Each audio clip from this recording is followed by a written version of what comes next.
Man, check out the storm.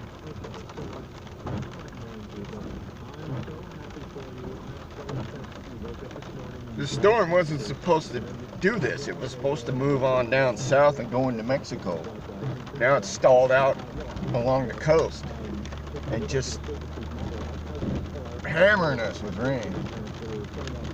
You know, the people live in the mudslide in the burn scar areas are gonna have mudslides today. It's gonna be a mess.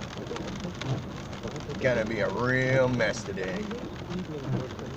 We don't have to worry about it here because we live in the middle of the fucking desert. Ain't nothing gonna happen here.